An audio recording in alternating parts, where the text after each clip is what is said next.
The one statistic that keeps the mainstream media pretending the economy is fine is jobs statistics. A couple recent reports are making those numbers look more and more deceptive. The other day, the widely watched JOLT survey measuring job openings and job quits came out, and it was, according to Zero Hedge, bizarre. Meanwhile, the Bureau of Labor Statistics massively, really comically, revised their most recent real hourly compensation estimates, that's the buying power of your salary, from a 0.7% annual gain, weak but positive, to, get this, a drop of 4.7%. That's an astounding revision. And real compensation normally moves 1% or 2% per year, and here the BLS was off by 5.5%, meaning either they are completely incompetent or the original numbers, the ones that got reported in the press, are intentional lies.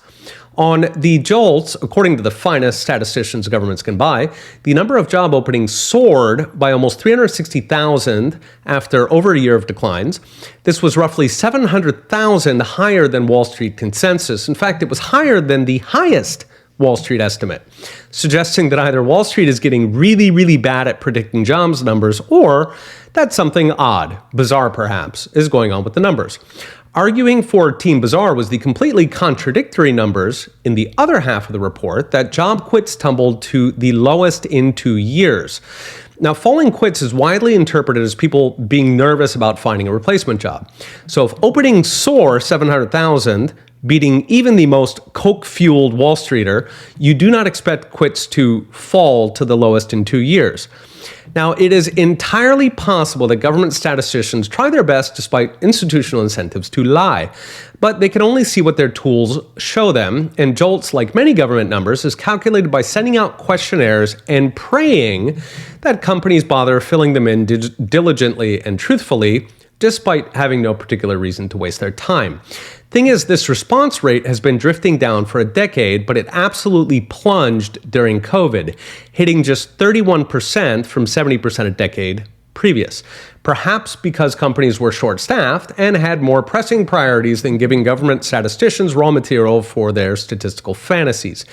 The problem, and this is Statistics 101, is that if your sample changes dramatically, let's say dropping from a 70% response to a 31%, you have to stop everything and thoroughly understand what happened. For example, if the struggling company stopped responding, then you're only reading the growing companies, the companies that are hiring. Or if some companies are more likely to respond, say government contractors, then you're not measuring jobs at all. You're just measuring government spending. Fixing the sample is hard work and costs budget, and it is hard to see why the BLS has any interest in debunking jobs numbers that are helping the administration who, after all, determines their annual budget. And so right on cue, we've got 2 more jobs reports this week, both looking like blockbusters at almost 50% above Wall Street estimates. The market did not react to the first, suggesting the smart money no longer believes these statistics. If that continues, it leaves us with shadow indicators, things like credit cards and household budgets, and even less confidence whether government statistics are even trying to tell the truth. Okay, we'll be watching. See you next time.